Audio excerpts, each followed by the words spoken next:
Well, welcome everybody to the LitRPG Audiobook Podcast. My name is Ray, and I will be reviewing some current classic and LitRPG audiobooks for you. Now, before I begin, I do want to apologize. You can see I'm kind of raw dogging it here. I don't have time, literally no time, to put up all my green screen stuff and make it look nice and pretty for y'all today. I have been running for the last week like a madman with work and everything else. I just have not had a moment to get this done. I have struggled. In fact, I was thinking today was Wednesday. It is Friday. So I thought I had more time. I was thinking, I'm only a day behind on getting this out because I had recorded shows way in advance, and those got burned up because of my busy schedule. So sorry. I'm going to try really hard to get things done ahead of time. From now on, I've got a lot of books I've listened to. Today, I'm just going to I hate to do this, I'm going to short you by just a few books. I usually have like something at the end. I give you 3 or 4, audiobooks, and then give you, hey, there's Game Worlds, or what else have they done, or is it lit? And I can't do that. I just don't have the time to do that this week. So sorry. I deeply apologize. So, like I say, I should have things more caught up next week. I might have a little time to do some extra recordings ahead and get things done. So, just bear with me for a little bit. The first book, since I will do this now, technically it's not going to be a book. It's going to be a short story. The first thing I'm going to review for you is going to be Dead Must Die, a novella of the Realms, which is from the Realms, the Master of Dungeon Book 1, a humorous GameLit adventure by C.M. Carney. I love his Realms books, so I couldn't wait to get into this. It is narrated by Reuben Corbett with a book length of 1 hour and 56 minutes. Simon stared at the Barrow King's throne for several long minutes as the conflicting feelings of anger and pride battled within him. It was a chair made from fused bones, which seemed perfect for an undead sorcerer whose real body had died millennia ago. But Simon wasn't sure it was him. Of course, these days, he wasn't sure what him was. Was he the eons dead boy who'd been tortured and murdered? Was he the eternal spirit in the shape of that boy who'd been an enslaved butler to the Barrow King? Was he the newly minted master of the Barrow? Was he all of those things? None of them? He would have frowned if he'd had lips, or muscles, or any flesh at all. But he did not. Simon was undead, and all he had for a body was a cruddy old skull with several missing teeth. Some part of him that wasn't him dredged up the term redneck. The word was foreign, otherworldly, and he wasn't sure how he understood the word, or why it made him feel so bad about himself. So, with full disclosure, as I just said a little bit ago, I'm a really big fan of Carney's Realms books. I really, really enjoy it. I love the Arboleth as characters. I think that he really takes the old D&D stuff, like the Aboleths and the Mind Flayers, and mixes it around enough to make it something new and different, and gives us these really, really cool villains for the Realms that, his heroes have to face off against, and it really has kind of come together, especially with the last novel. I think his book 2 was fantastic. It really built on the world in book 1. And this short story, which I know he's going to kind of deviate, and it does kind of drive me a little crazy when authors will deviate from, okay, here's my series, and here's the main character, and then, okay, now here's what we're going to do. For book 3, I'm not going to have anything to do with the main character. I'm going to sit on this other character who I haven't touched since book 1, which is kind of what he's going to do in the next novel, I do believe. But I'm going to have faith that he's going to handle that really well. I think he has a good plan set up, and I think that everything will come together as it should. It's kind of like sifting for gold, and he's got a lot of gold in that pan when it's all said and done with. So here, this was just kind of, I think, a tentative step for him to see what he could do if he could just put out a couple short stories. I think this was a really good idea, and I really appreciate now that authors like Dakota Kraut and even Blaise Corvin are considering doing anthologies of their game worlds, their LitRPG worlds, and opening that up for other people to submit. I think that's smart, and it's wise, and it gives back to the community in ways that you don't see very often. And it's the same thing here with short stories. I'm a huge short story fan. I've got a few books that I'll have, stuff that I've written in, like in horror novels, because I'm a big horror buff, coming out really soon. So I'm in a few anthologies for scary stuff or monster stuff. And I always like to see more shorts coming from like LitRPG. There's just a few things I really want to see more of, and I would love to see some Asian LitRPG, something along those lines, something from China, Japan, or Korea, and get a feel for that. Like I know they have one like I was a cave shrew or I was a mountain crab or something like that. I don't know. I can't remember the name of the book. But as my understanding is it's an Asian story that has LitRPG elements to it, and I really want to get that in the audio. So I'm hoping that happens.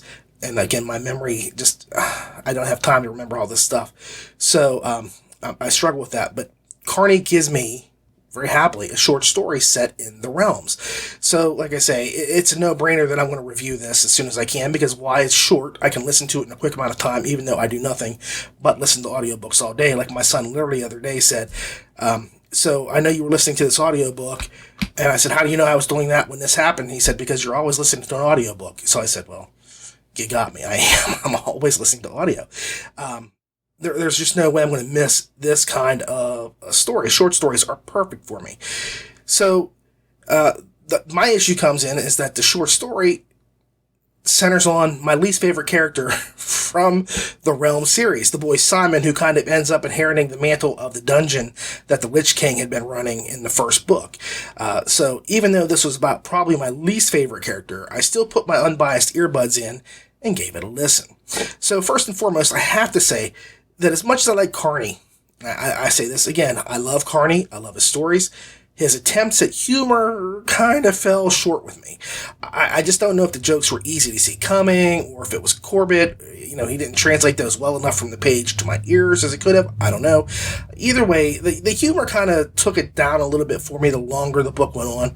I think this would have been a really solid, just tell it like it is story, and not try to interject the funny stuff in there.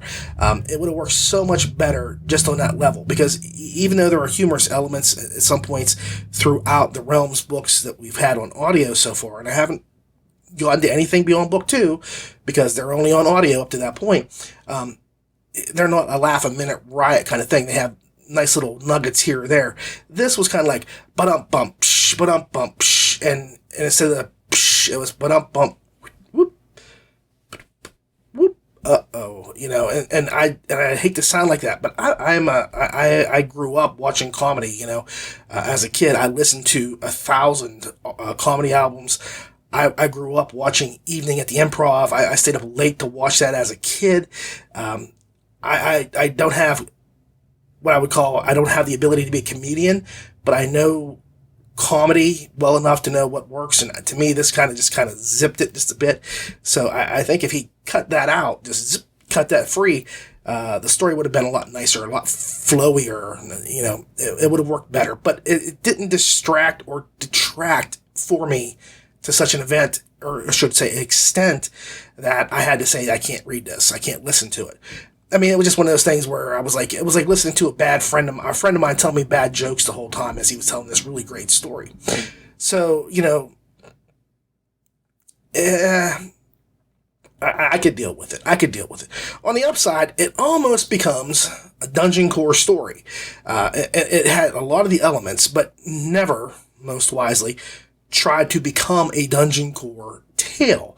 It stayed in its nice little own kind of separate box on the shelf, with Simon kind of mucking around with the dungeon and manipulating its inhabitants, but it never became a full-on core book. And again, it's because Simon is not a dungeon core.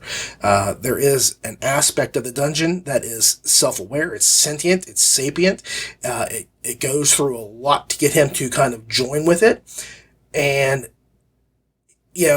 whether he does or doesn't is irrelevant. It worked on a different level than I'm a dungeon core. I'm going to build this dungeon up. I'm going to do this or that. It was just kind of like Simon has control of the dungeon, just like the Lich did, because, he kind of just did, here's what I'm going to do. I'm going to add this stuff here so that, this can happen, or I can do this over here. He did all those things. And it's the same thing Simon does. He has control of the dungeon, but he's not spending time to build things up as much as he could have. So, it worked out really nicely. I did enjoy the story when it wasn't trying really hard to make me laugh. I think that a straight story would have worked a lot better, as I said, much more in the vein of the other Realms books, but not in the rapid-fire, unrelenting way that this kind of came out to me, but more spaced out. Just a few jokes here or there. And the ending, I actually, for the guy that's kind of going against Simon at the end, I thought exactly what Simon thinks at the end as a shock the moment the guy kind of came into being. It wasn't all that amazing to me. I said, that's a revelation I had, and I would have said the same exact thing, but I would have probably said it about an hour earlier.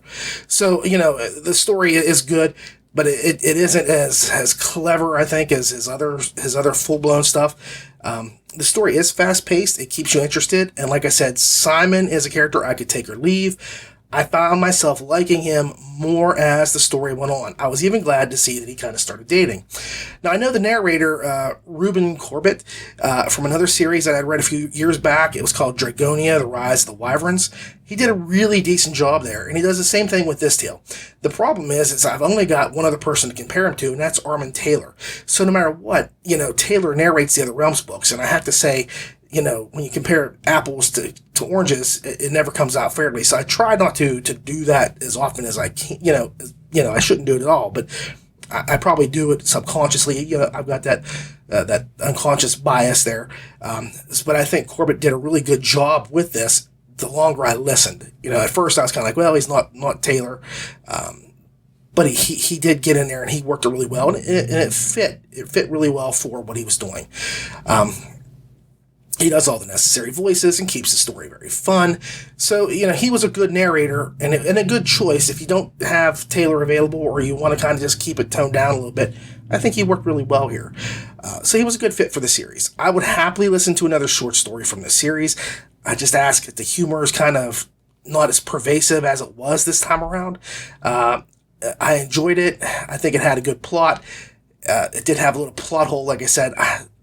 For the guy that kind of rips through the dungeon as he's going, I knew exactly what I would have done way before Simon ever came up with it. And I don't know if it's because Simon just figured it out as he realized who the guy was or whatever, but it was something, as soon as it happened, I said, well, if you just do this, it's all over with. But I'm still going to say it was a pretty slick story, so 7.9 stars. So, the next book that I'm going to be reviewing is called The Fabled Islands, a LitRPG adventure by Cameron Milan, narrated by Steve Campbell, with a book length of 8 hours and 19 minutes. I ran out of my room and entered the kitchen. Aha! On the table was a rune. I rushed up to the table and activated the rune. The mana which formed the rune collapsed and formed words in the air above the table. I quickly read the message, growing more and more excited as I did. Dear Tristan, something important has come up, something I couldn't ignore. We haven't finished your training, but I'm still confident in you. You're on your own, punk. I'm writing this message instead of saying goodbye in person because I hate goodbyes. Too sappy. Although, as long as you walk your own road, we'll meet again eventually. As for when, that's up to you.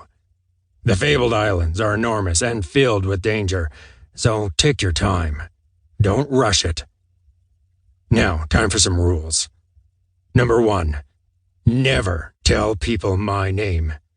Just say that you were raised by your grandpa and that he passed away. Number 2, never show off your full power. Number 3, be cautious of humans.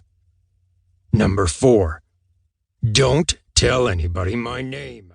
Well, here we go again. Yet another Cameron Milan story, or as I've been calling him, Cameron Milan, as in, I'm too sexy for Milan, New York and Japan. Does that work? I don't think so. New York and Japan, so Milan. I'm too sexy for Milan. Yeah, either way, that's how I was kind of talking to Cameron Milan, but it's Milan. Milan. Cameron Milan. I don't know why I do that.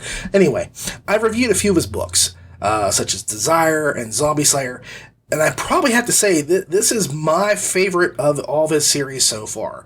I don't want to say that's a lot, because you may recall, Zombie Slayer I had a few issues with, Desire I had a few issues with, and basically it's just about Mylan tends to create very, very, well, the way I would word it is he creates extremely OP characters, like very overpowered people. And sometimes his dialogue is a little cartoonish. Coupling those things together, with like a weak narrator, which is, I think, had been his biggest downfall from day one, is his weak narration for his stories. I wasn't a big fan. I really wasn't. The fact is, I was pretty much done with his Desire series. And I said, well, I got to get the zombie series because I'm a zombie guy. I'm into horror.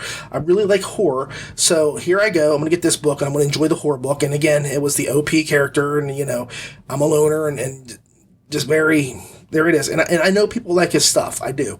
I know people really enjoy it, and it's just not my flavor of things. And I try, whenever I listen to somebody's story, I'll say, okay, let's just, for example, if I said horror is not my bag, baby. If horror is not my bag, I'm going to read the story, listen to it, and say, you know what, I don't enjoy horror, but this horror story was really good. It had a lot of aspects that I can respect. And so I kept going back in my head and saying, should I review more of Milan's stuff just because I don't enjoy the way he creates his characters? Because I know there are characters out there that really, not characters. Oh my gosh. There are readers out there that really, really enjoy his characters. And they have a lot of fun with the OP aspects of things. And again, I think for me, the biggest problem I have aside from the OP is sometimes his dialogue is very cartoonish. It would be something I would expect to see like on a Thundar the Barbarian or an old Justice League cartoon. And I don't mean like the animated Justice League. I'm talking like Super Friends. That's how it feels to me sometimes. It's just really made for kids more than it is for adults. And this really is why I think I enjoyed this book more than I did the others. Because this has more of a young adult book feel to it. And I don't know if this is a young adult book. I don't know if it's a YA title for certain, but dang if it doesn't feel like it. It really, really does. I think the overpowered characters work well in this setting.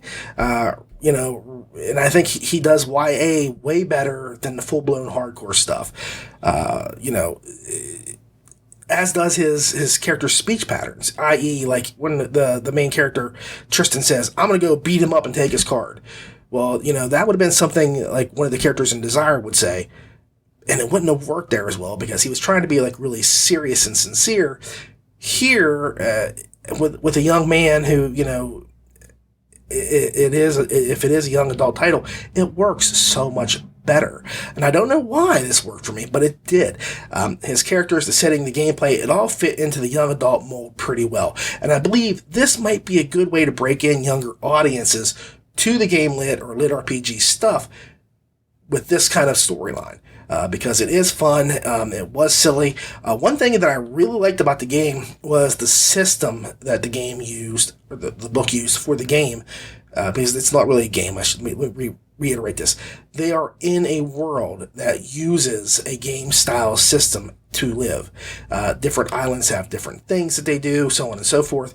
And what happens here is you defeat an enemy and they provide a card. And the card does, a few things. It might boost your attributes. It might provide a power increase to your magic, or grant you a special ability such as water walking or so on. Or might do, a combination of any of those things. And I really liked that a lot. I was like, I've not seen this yet in LitRPG. Now, great, I have not read nearly as many LitRPG books as, say, Ramon Mija, because the guy does nothing but sit down and read like 10 books a week. I can't do that because if a book is 24 hours, I have to take a literal 24 hours to listen to the book. I don't speed them up and I don't skip through stuff. So, I have to put in the exact amount of time where I could read, like if I literally could physically read the books, I could read about 100 pages an hour at a slow pace and retain everything. So reading for me is much faster than listening. So Ramon can pull off doing 10 books a week, and I totally get it. I understand it, and I know how he does it. Here, I don't have that magical ability. I've got to chunk in whatever I can. And granted, I listen to them like nonstop all day long. Any chance I get, I listen. But I don't have that volume of books that he has in his head. So there may be other books out there that have that, card use system but I haven't seen it yet. So it's just one of those things that I enjoyed a lot. I think it was like, pretty cool that there were secret cards you could find or earn. And so, the characters are always on the hunt for more cards to power up. Also, each island provided different things. Like they come from, I forget now, it's called Bounty Island or Bountiful Island, where food was plentiful and things and so on and so forth. And at the end, they're heading off to a place called Treasure Island. I wonder what will be there. So if Bountiful Island has plenty of food supplies, like endless food supplies, they never go hungry. Treasure Island, I'm thinking they get some dough. They get some really good stuff. The story starts off with the main character, a young lad named Tristan, getting ready to defeat his last dungeon on Bountiful Island so that he can go on to bigger and better things, i.e. go on to the next island. On the way, he runs into a girl who's just been in the fight with one of the last, not last, but it's a big cat that's a boss, and she kind of gets beat up a little bit, and he helps her out, and they end up becoming friends. So, he's trained his whole life to become what's called a brave, but he's really just like a jack of all trades kind of character. He just kind of takes everything he can. He just, give me that ability, give me that skill. And so, he isn't specialized. The girl, she has a specialization in mind of what she wants to do with herself. So she kind of follows, there's like a group of 7 heroes. She has her favorite hero that she follows, and she models herself after that person. Tristan, not so much. He just kind of says, man, if there's a cool skill or an ability, I want it. Let me go get it. Score. I win. And so that's kind of how he does this. Now, my problems, here it is. He befriends the girl, and the book basically is just a pair of them wandering around doing things. So that's a slice of life. And I'm not a big fan of that. I'm not a big fan of slice of life. If a slice of life does and entrance me, it's because of the characters, the story, but just an everyday slice of life stuff, I'm not impressed with most of the time. And here, that's basically it. So if you like slice of life, you'll be able to follow them around and be quite happy, because it's just them going around fighting, grinding, leveling, and doing just that sort of stuff. But the other problems I have is it just seems like with Milan, his characters are always OP and are never in any kind of danger. There's literally one scene where Tristan has his arm cut off, and he's like, oh, wow, man, that was a really cool move when you cut my arm off. How did you do that? What skill did you use? What ability did you employ to do that? Because, I'm going to beat you. And so after I do that, I want to get that power myself. How do I do that? Where does that come from? And it was just really, it just did not feel natural or organic. It was really strange how that played out, but it's just a very good thumbnail. Put that right in the wall to show that how overpowered he is, because in spite of the fact that he's almost completely dead, he's got his arm cut off, he already knows he's going to win this battle no matter what. And of course, just like before, and if you ever read Desire Book 2, there's this orc that's just like Superman on steroids. And if they beat him one way, all of a sudden he explodes, and there's a new him, and he's got more powers that they didn't expect to have happen. And it's the same thing here. When this happens, well, guess what? I've been holding all this in reserve up until this very last moment. So, does he say, I just lost my arm, I'm going to die? He says, oh no, by the way, here is this really cool power that I didn't really want to use because it feels like cheating, but I'm going to use it now so I can beat you and win. And stuff like that takes me right out. And I think his books would be a lot better most of the time if he toned his characters down, because really, that's the biggest problem I have is, there is no danger. There's no way they're going to lose. They're too strong no matter what it is. Even when they're weak and feeble characters, they're still stronger than most of the other people around them. And he kind of gets away with that because he says that Tristan's been training his whole life. He's had his grandfather, who I don't believe was his grandfather, training him and preparing him to become an adventurer, to become this awesome brave. And that is kind of, how he kind of gets around saying, well, this guy didn't just start off overpowered. He's been training his whole life, and that's why the girl is so much weaker. Okay, I get it. But she catches up to him pretty damn quick in terms of abilities. after they get going. So I don't know if his whole life has been wasted and he hasn't really trained as hard as he should have, or it just doesn't make sense to me. There's some things I didn't follow as well as I should have. But again, as a young adult book, I think it would be I could totally see I'll say this, there's maybe one or two parts that I wouldn't say, I would let my 8-year-old listen to, maybe not even my 13-year-old, because there is this scene in the book where they see these two dwarves getting it on, and they don't walk away and be like, oh, we just saw these dwarves getting it on. They continue. He's like, hey, come check it out. There's these two people in here, and they're doing it. Come see. As a young adult book, this would work pretty well. I think that the stuff that he does works really well as a young adult book.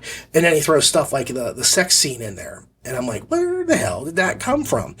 It was really completely irrelevant to the story. It was unnecessary. They could have done 1,000 other things to piss off the dwarves, and it would have worked way better. But he had to toss that in. So that's where I say it feels like a young adult book. It looks like a young adult book. But there are times where you're like, nope, this is not a young adult book. And I think that would be my biggest issue right there. Because there's no way I could let my 8-year-old listen to this book. Because as soon as he said, wow, what does that mean they were doing? Okay, we'll just stop right there because your mother's going to kill me now. I have got my funeral plans laid out. They're over here. So, I can't do that. I can't let my 8-year-old or my 9-year-old or even my 13-year-old, because my wife would still kill me. Even though it's something I could care less about a lot of times, I know that there are people out there who would be like, my 13-year-old is reading about sex. Even if it's about mythical dwarves having sex, I'm not happy with it. I can understand that. So this has this really good YA vibe throughout most of the book, even with a couple of the limbs getting decapitated. You don't decapitate limbs, right? Don't be stupid. With some of the limbs being eviscerated. Nope. See, I need to get my research tool out and think about it. So let me just see. Dismemberments. There are a lot of dismemberments in the book. Yes. So, even though there are things where people's arms are dismembered, that I have no problem with. But the sex stuff, it was just kind of weird and wonky, and it didn't fit. And I don't know. So I can't give you, it's a guaranteed, this is for young people kind of thing, even though I would say it is otherwise. But anyway, I have to say, probably the best part about this book is that Mylan has finally found a narrator who can do his stories justice. Steve Campbell is probably the reason that I enjoyed this story as much as I did. He makes wonky dialogue come off as normal and keeps the listener on the hook. I mean, like this. Like I said, with Zombie Slayer, the narration was weak and it just could not support the story. Campbell keeps the story going. Sorry, I had the hook in my mouth still. Campbell keeps the story going when it might have petered out, or, if he wasn't here, you know what I mean? If he wasn't here doing it and somebody else was, the story would have just been, it'd have been a sheet of paper. It'd have been that flat, in my opinion. I think that he bolstered the story. He kept the tale going. And again, he made it more fun than I've ever had in the Mylan book, up until this point. Cameron Mylan, again, is one of those people that the way he writes, it's not my flavor. It's not like I want on my plate to eat dinner most of the time. But this book, Campbell saved me from losing my mind. So silly as it was, or as odd as it came out in some spots, I think he kept it pretty nice and level. And I'm going to call it a 7.4. And originally I was going to do 7.1, but I still think this would be a good book for younger people to get into, even if they're 14. I think it's a good way to get into it. But I mean, I know when I was 14, I was reading Tolstoy. So, I don't think you got to dumb down stuff for kids. But I still think that, if they're watching anime, this is right up their alley, because to me, everything he writes is it comes right off of Dragon Ball Z, attitude-wise. Well, if Goku can do this, then, Piccolo is going to do that.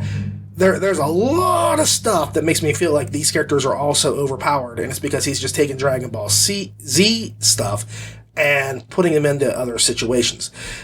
So here, he kind of knocks it down to a much more manageable level. Yeah, they're still overpowered, but it's nowhere near like it was in the other novels. And like I said, Campbell kind of comes in with his cape and he rescues Lois Lane as she falls from the helicopter, because only, the cape can do that. And here, the Lois Lane is the story. He keeps it from going splat when it could have. I think it could have very, very easily, had somebody else done this, it would have just went and it had been done. So, kudos to Campbell for doing that. I know it's not easy. It had to be hard. It had to be mind-rending in some spots. So 7.4 stars. This is a real step up from his other stories. And it is one I would happily let other people know about. With Desire, I kind of said, I wouldn't recommend this. And then Zombie Slayer, I said, it has definite feel like skeletons and things like that. Another novel I've read a long time ago. And I think that it could work if he toned some stuff down or toned the character back. I probably wouldn't have recommended it either for my close friends. This one I could say, if you want a silly, light little story, here you go. Let your kids go out and enjoy it. Just don't give it to anybody below the age of 12, because there is a big sex. Well, it's not a big sex scene. They're not talking about like dwarven dorks doing stuff. There's no dwarven penetration, but thank God for that. I'm sorry I just gave you that image. But it's still there, and it's very obvious what they're doing. So if you're okay talking to your kids about it, let them listen to it. But 7.4 stars, I think that's a pretty fair assessment. Okay, folks, take 5. This is like the 5th time I've tried to record this. Every time I try to record, I get a phone call or something happens. I'm struggling really, really hard to make this happen. So I'm going to just say it right now. I'm really pumped up because I get to finally do another sound booth spotlight. Yay! Why I haven't done them this much, and I probably said this 5 times already, so I'm going to just say it. I don't know. Well, I do know. I know I don't do them as much as I can because mostly Sound Booth puts out like 15-hour books, 20-hour books. Like if you look at Life Reset or Unbound Deathlord or any of those things, they're not like 8-hour books. They're big books, and I can only get so many books fit into a week. And I've got a backlog of books that I'm trying to get through, to be fair, so maybe I can sneak in a short story if they're short stories and they're really short. I'll get those in ahead of time because I can listen to that in the interim of something else happening. But Sound Booth, they don't go small. They always go big, really big. So I try to get them in as much as I can. Today, I'm going to get to review Dragon Seed. I have been dying to listen to this book since I first saw that SBT was doing it. Dragon Seed, Archemi Online, written by James Osiris Baldwin, narrated by Justin Thomas James, Jeff Hayes, and Lori Catherine Winkle, with a book length of 12 hours and 38 minutes. There was a sound like a set of massive studio lights turning off, and the room went dark. For several seconds there was nothing. But then a haunting song sung by several voices broke through the darkness. A hypnotic, multi-layered chant in a language I didn't understand. Until I did.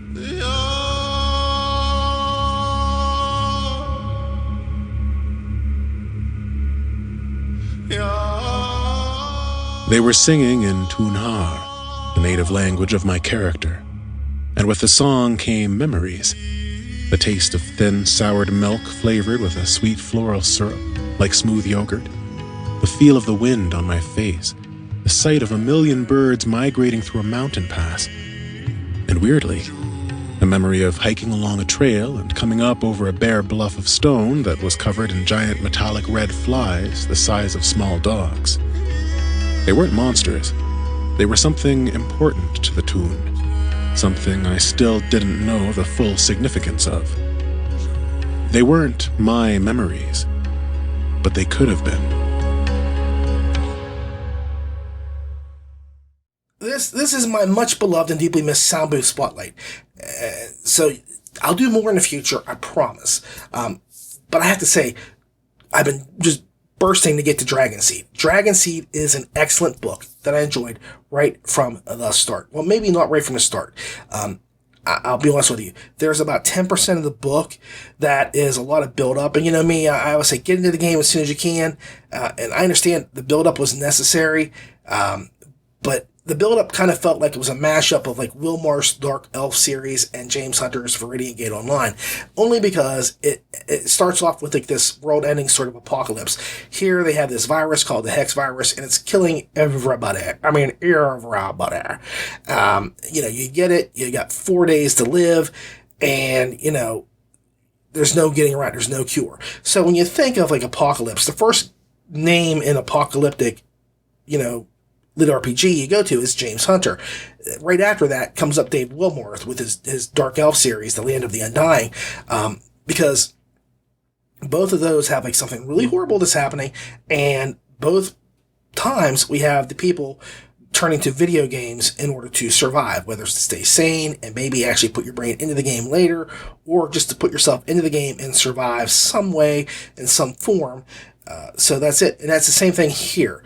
This Hex virus is ganking everybody it comes in contact with, and the only way that you're going to get a chance to continue on in some form is to download your brain into this new video game that the main character's brother just happens to kind of have some sort of pool in. So here's what happens. The MC, Hector Park, gets the Hex virus. By the way, I love the Hex virus. That's a cool name for it. I think like the only other viral thing that kills everybody that really just amazed me was there was an old RPG called All Flesh Must Be Eaten. I'm a zombie fan. And they would give you different scenarios. And one of the greatest scenarios ever was the AIDS virus was pretty popular back in the day for like scaring people. And so what they had was there was a guy whose girlfriend had AIDS, and she died, and he went to a voodoo queen, had her resurrected, and he had sex with her, but of course, she was infected with AIDS, so, he ended up getting a variant of AIDS, which was called Fade, because you slowly faded away until you came back as an undead, and, so everybody who he had sex with, because he suddenly had like this unchecked libido, he went out and have sex, and they would get it, and then once they had sex with would get it, and so on and so forth. And so the Fade virus was like my favorite RPG virus of all time until Hex. Hex has this really nice ring to it. I like the connotations and the fact that you die really quickly. So, here we go. We got a really good premise right off the bat, but it takes a little while for him to get going because Hector has Hex. Hex has Hex, and he has to get to his brother, who he knows his mother just died, so he wants to get to his brother, I guess so he can infect him too, because he doesn't know his brother has Hex as well. So he ends up leaving quarantine, which, as everybody knows, when you have like this incredibly vicious, deadly virus, the first thing you need to do is get out and get into his contact with as many people as you possibly can. No one's ever seen Stephen King, the Dark Tower, or The Stand, because The Stand is all about that very same thing, Captain Jinx, all that stuff. Same thing here. So he gets out, he has no qualms about spreading this virus wherever he goes. And I don't know if that's an oversight on Baldwin's writing, but I just think that I would have liked to have seen him at least fret or be concerned a little bit that he might be spreading a virus to somebody else just somewhere along the way. Because even if everywhere he goes is contaminated already, he's still freshly contaminated. And if there's somebody who doesn't have it, they're going to get it. Just saying. So anyway, he ends up looking for his brother. He gets there and finds out his brother is even worse than he is, and he's on the cusp of death. But his brother, as I said, has some pull with a company that he works for that has developed this really cool game system that will allow you to upload your consciousness into the game. Well, maybe, because there's no guarantee with it, especially if you have Hex. There's a curve. If you have Hex and you're at the beginning of it, you've got a pretty good shot. You got about 80% of making it inside and staying there. And the longer you go and the worse you get, the possibility of you getting into the game and being stable or anything else, it declines. I mean, you've got like there's no bell curve. There's just a big dip. So his brother and he end up going to a facility, getting hooked up into dive machines, so to speak, and Hector is the only one who kind of makes it. Maybe. I really, really have my doubts as to that being the case. I really suspect that there is way more going on than they first give you in the book. But either way, once you enter the world, it's pretty friggin' cool. And there's all kinds of stuff. They call it mage tech or magitech, or it's kind of like a melding of science and magic. There's stuff like that. The world itself is really well built. It's a deeply, deeply built world. There's just so much going on, to it. You just get all those sorts of things. So this game world has aspects that you really don't get to see very often. And that was not a facile plug for my new Game World segment. It just kind of came out that way. It really wasn't. But this game world is really cool. It's got a lot of depth that you don't get in most LitRPG books. Most just they're kind of there and they give you this, but they go into such detail with he goes through 5 races he can choose, and you get very detailed descriptions of all 5 races. And the one I think he's going to pick, he doesn't pick. But I said, okay, this is the one he's going to get, but the one I would have chosen was here. And then he goes and picks the one that I knew he was going to get. But you still can see there's pluses and minuses to everything. So he gets choices and he makes them very intelligently as to why he picks what he picks. And I think that one of the neater things is he decides he wants to become this dragon rider. And one of the coolest aspects of the story is that he doesn't automatically become a dragon rider. It's not like he just wakes up and he's in the dragon rider camp and he's going to be trained how to ride dragons. Nope. He wakes up, he's on a slaver ship, and he has to figure out how the hell to escape. And there's a lot more going on to it because, well, let's just be frank, there may have been an issue with his upload or something, but he is not really in the game all the way. I mean, if he dies and he doesn't know this, he's done. He's done. So he kind of has to have a couple other things happen before he can actually make his way all the way into the game and be safe and not worry about respawning. Which, of course, I'll say it's very early in the book. Of course he does that. Of course. Because if he didn't, that would be the end of the book. So that aspect of it was really neat. It was really interesting. And there's a lot of things that happen that just kind of build and build and build. And they split the book into 2 pieces. There's book 1 and book 2, or book A or book B, or book whatever, you get it. And the first book is a lot of the info dump stuff that you would get for game mechanics and things like that. And the other half of the book is more, here's him now employing those things and going out and doing these things, but with more of a mystery to it. There's something deeper going on, darker going on than what he expected as a dragon rider. So he has to become a dragon knight in order to do this. And in order to do that, he isn't automatically just given the reins of a dragon. He has to earn the right. And if he fails, he never gets that opportunity to go back and do it again, which is one of those funny things because he has to earn the right to that class. But, and here's the kicker, there's a part where they say, okay, you've got to take the knight class, K-N-I-G-H-T, not knight classes, a community college. You've got to take the knight class in order to continue on. And he doesn't do that, but if he had, because he picked something else instead of the knight, but if he had, and he failed, then he's just a knight. And I don't know how that would have worked if because can you go back and scrap yourself and say, I want to restart? They didn't say that. They didn't say that at all. So I think he'd have been really boned if he doesn't end up becoming a dragon rider, which I won't tell you at the end. He may or may not actually become a dragon rider. There may be more going on in the story than what you first believe. And I think that's one of the nicer things about it. You expect this from the story and you get this instead, the whole way through. Now, the only time I don't think that happens, well, I'll get to that. Okay. Anyway, there were some things that I really like, but the primary is, is that, like I say, we don't get a definitive answer on what happens to Hector's brother. I think there's a lot more going on that we're going to find out about than what we get right here. And again, like I said, I really appreciate that he's not automatically made into a dragon rider.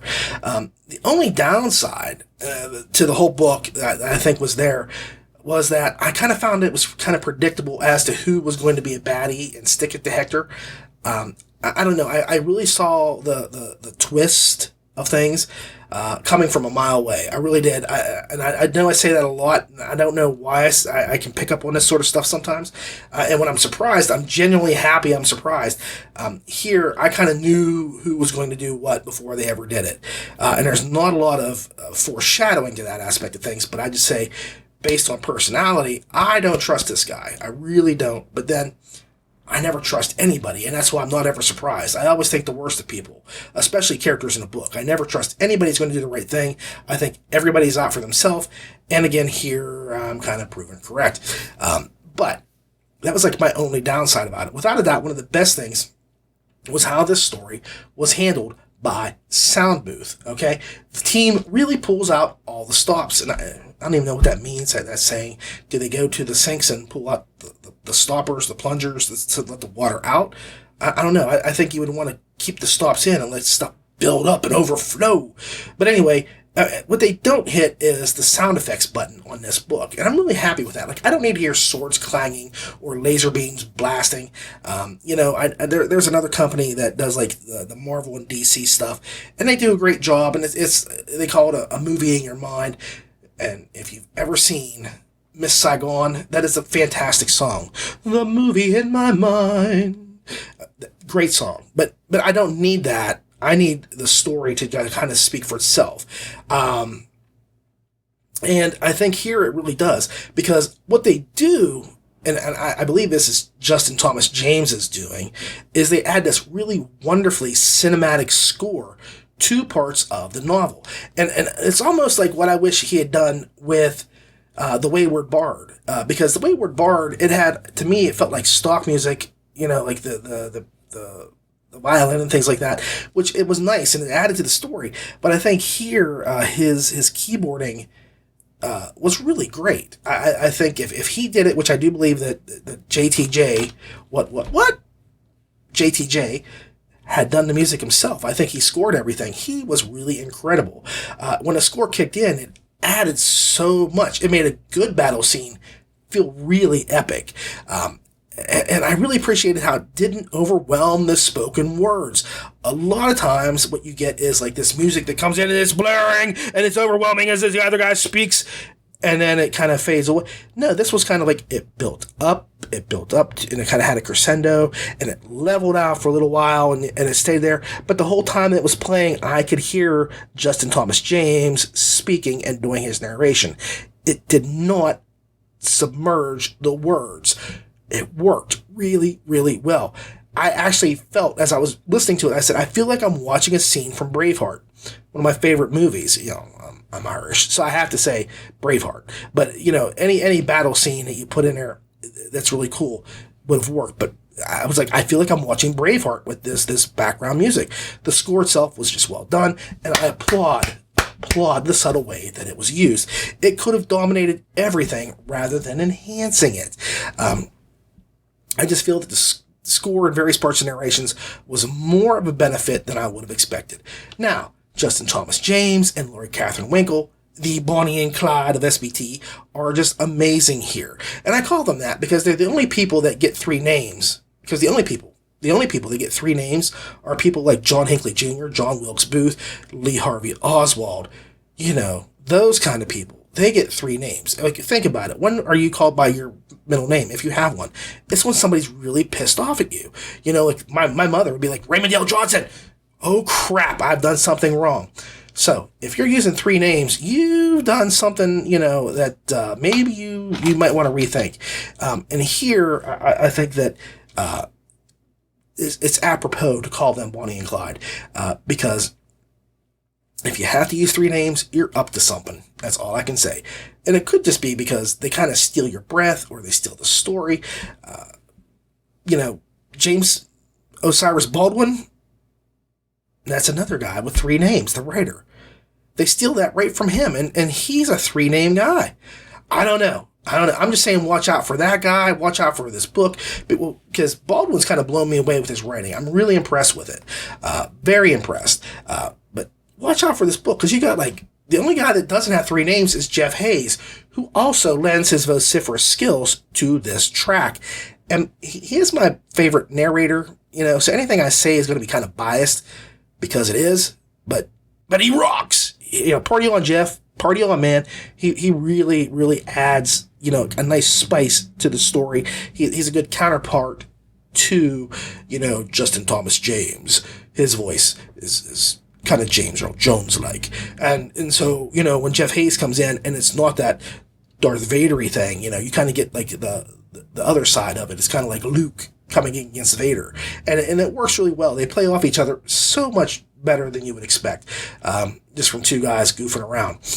Not that they're not serious about it, but it just feels like 2 guys having fun the whole time, and that's how it should come off when I listen to a book. I should say, these people are having fun doing the narration. The story is amazing.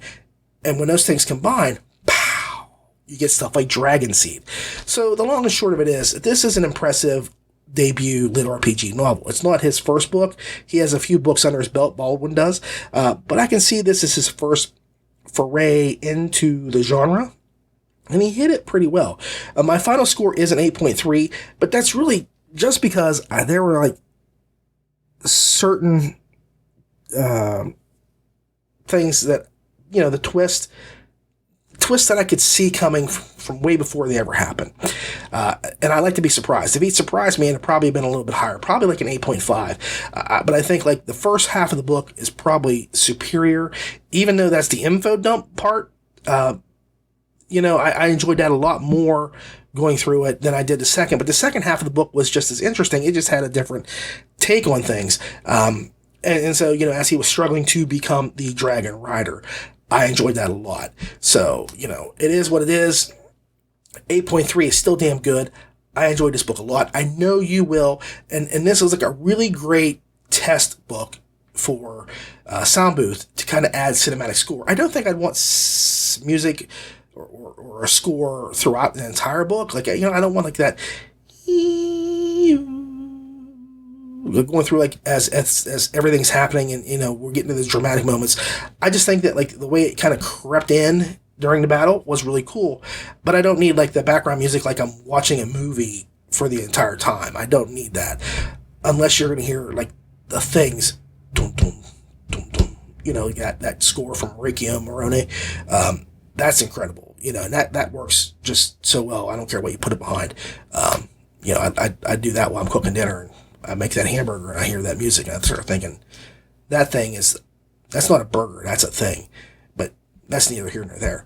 But anyway, it was a great way for them to kind of introduce this music, because like I say, the Wayward Bard did it, but it kind of felt like canned music. I didn't feel like they had somebody come in and play the violin specifically for that.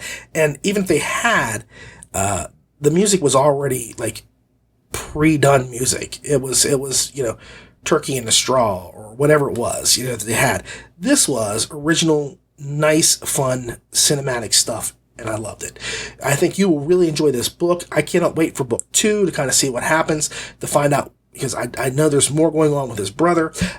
There were things that happened with the NPCs. I don't even think I mentioned that, but the NPCs have these weird dreams that kind of give you a clue that there's more going on in this world than what you expect. I know what I think. You may have a different opinion on that, but I think that, this is just, no, if you don't want to know, this would be the time to stop, because I'll just stop after this anyway. But I think, spoiler, time to go. No? Okay. If you're still here, I think the NPCs are failed downloads to the game. Because there's a lot of people that tried to get in and didn't make it. They died or whatever happened. But considering that they say they all have dreams about war, and he comes from a place where war was pretty rampant, I think there's more to it than what he lets on with the NPCs. So, I really want to see that. I want to find out what's going on there. I want to find out what's going on with his brother, because I don't think his brother is really dead. I think his brother is just an NPC now that he's going to meet somewhere along the line and be like, I know this guy from somewhere. That's my impression. So, spoilers done from this point. Good luck with that. Good, find out what you can. But I think it's a good book. I think it's really enjoyable, and I know you'll love it. Hey everybody, I'm Ramon Mejia from the LitRPG Podcast, popping into our sister podcast, the LitRPG Audiobook Podcast, where you're normally seeing Ray right here in this exact spot, giving you wonderful audiobook reviews. This week though, I'm just doing one review of one audiobook just because Ray thought there was a conflict of interest, and he's just so ethical, I couldn't say no to the guy. I'm actually going to be reviewing Viridian Gate Online Side Quest, a LitRPG anthology. I think one of the authors in that novel, in that short story collection, is Ray Johnson. So that's why he felt it was a conflict of interest. So there's actually a bunch of wonderful, amazing authors and narrators that have come together to combine their talents for this wonderful anthology collection from the Viridian Online series, of course published by Shadow Alley Press. That includes the authors of like James Hunter, J.D. Astra, D.J. Bowden, N.H. Paxton, Raymond Johnson, of course, and Nicholas Reed. Now, some of those authors have actually gone on to write their own extended universe novels for the Viridian Online series, and I'm sure the publishers, Shadow Press, have plans to give those all full audiobook treatments. They've all been doing really well. But I'm going to be essentially reviewing the stories and also the audiobook narrations. I've actually already done a ebook review of the anthology, and I'm going to be going over my thoughts for that as well, comparing the two, whether or not essentially the narration in the audiobook version either elevated or tanked these stories, which I may or may not have liked. But until then, we also have, again, it's the total audiobook length for this particular short story anthology collection is 8 hours, 47 minutes. Now, here we go. I'm actually going to be reviewing each short story individually, and that's mostly just because I don't think it's fair to judge necessarily everything all at once and like mush together my feelings about the stories that I didn't maybe like the best with the ones I really thought were amazing. So I'm just going to be reading up the name of each title and my thoughts on it, and the narrator, of course, and who wrote it. We're going to be with A Gentleman's Work by James A. Hunter, narrated by Jeff Hayes. And of course, throughout all these short stories, I should mention that even though the narrator might be one person in particular, the sound booth theater cast and crew have all pitched in at different points to do different voices or different characters, small sections. So they'll be all there. This is the short story novel blurb. When an Imperial Inquisitor captures a Thieves Guild operative, Cutter must undertake a deadly rescue mission while using every gift in the book to stay one step ahead of a headman's blade.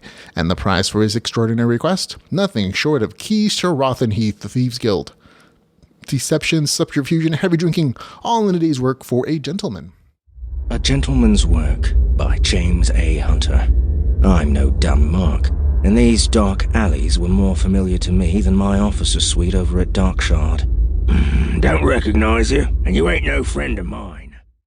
So there you go. And I'm going to mostly be repeating my review for the story version of it, because I'll be breaking between these into thoughts on the story and then thoughts specifically on the narration, much like you rate us for the show.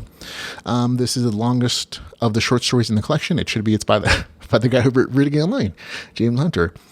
Comes in at about 33% page count. My review for the story section doesn't really change, just because it's an audiobook in this particular instance. It is focuses on one of the main secondary characters for the series, Cutter.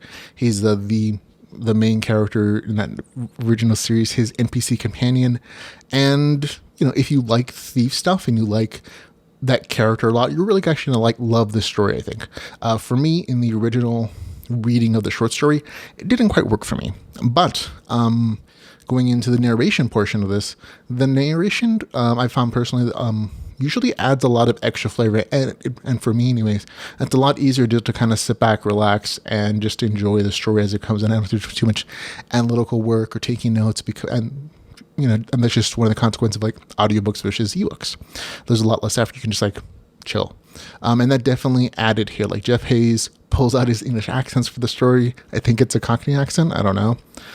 It might have varied a little bit, but I think he did a really good job with Cutter, and I think the addition of like just the voices of telling this story instead of being able to read it really added just enough flavor to push this past the 7 out of 10 mark for me, making it good. Like my original ebook version, ebook review score was 6.9. Like it was just shy. Like it was hard for me to get into the written version, but the ebook version was like the audiobook version was much easier. It definitely gets a score of 7.2 to 10 for me. I had a good time with this particular short story as an audiobook a bit more than it did as the ebook. Okay, next one is going to be Funeral Parlor by Raymond Johnson, narrated by Jeff Hayes. And here's the little blurb. A young spiderling is stranded in an alien land, surrounded by hostile creatures. Forced to fight for her life in a bid to find her way home, she must transform into the predator she is destined to become or die alone and forgotten, trapped in a dark world known as the Shadowverse. Funeral Parlor by Raymond Johnson. Congratulations, Shaklak. Who are you? All you need know about me is that I am a god. Okay. I enjoyed the first ebook version, so I'm definitely going to enjoy the audiobook version as well. It's narrated by the wonderful narrator Jeff Hayes. The story is simple, it's nice, it's short. It's like 8% of the novel. It's told from the point of view of the monster itself. It's one of those monster RPG evolution stories. Good action, good accurate arachnid anatomy, which that was fun. And on the narration side, I actually found that I like Jeff Hayes' regular voice than I did comparing it to the last book, which was his English accent voice. Well, the English accent I think is a little sexier. His regular voice was actually easier to understand, and he was able to do more inflections and more tonal things with his normal voice, I think, than he does when he has to focus on doing an accent accurately, consistently, and doing a narration at the same time. So for me, I definitely like his normal reading voice a lot better, with the exception of when he does his Arnold Schwarzenegger accent. That's amazing. You should listen to some of the times he uses it for War Eternus. But this one's just regular voice. And again, it adds an extra oomph to the story. I already like this story, and this just made me like it a little bit more. I think his voice had a little more extra attention to the story that wasn't there in the ebook version, at least for me. The ebook version, I got a score of 7.3 out of 10 for me. Audiobook version gets a better score of 7.4 out of 10. Added a little extra something. Okay, on to the next short story, which is going to be Raiding of Rothenheath by J.D. Astra, narrated by Lori Catherine Winkle. Little short story blurb. The Crimson Alliance has breached the walls of Rothenheath, inciting Alexio Carrero's rage. Now Abby and a ragtag invasion crew must reach the keep's command center before the defending troops mobilize and shut down the takeover. Also, they'll lose the battle in war for Elgar's freedom. The Raiding of Rowan Heath by J.D. Astra. Abby, move! We came to Rowan Heath to save all the people of Eldgard from cocaine dictators like Carrera. Okay. I didn't actually like. I didn't dislike the ebook, the regular written short story version of this. I gave it a score of 5 out of 10 initially. This one gets, as an audiobook, a score of 6 out of 10. The original written version of the story just got boring to me. I don't know why it did. It's probably because I was reading the story, and the story basically centers around events that have already happened that I've read about, and it's like someone else's point of view, so it wasn't really too interesting to me. But the author really kind of adds a little something extra. It doesn't add a lot to it. And I also noticed that the narrator, Lori Catherine Winkle, did pronounce some gamer terms incorrectly, which bugged me for some reason. But it's enough. It doesn't push it into like a good score, but it does push up a little bit. It gets a audiobook score of 6 out of 10, which is like, oh, this didn't work for me still, but other people I think will like it more than me. So there you go. Okay, on to the next short story review for The Ballad of Jero Edgewalker by N.H. Paxton, narrated by Justin Thomas James. Here's the blurb. Jero's an assassin and is good at it. But when he finds a foe that is insurmountable by normal means and uncovers a plot to destroy everything he loves, Jero has to balance his morality with his love for her friends and make an incredibly difficult decision. The Ballad of Jero Edgewalker by N.H. Paxton. They say he rides a dragon, a goddamn shadow dragon at that.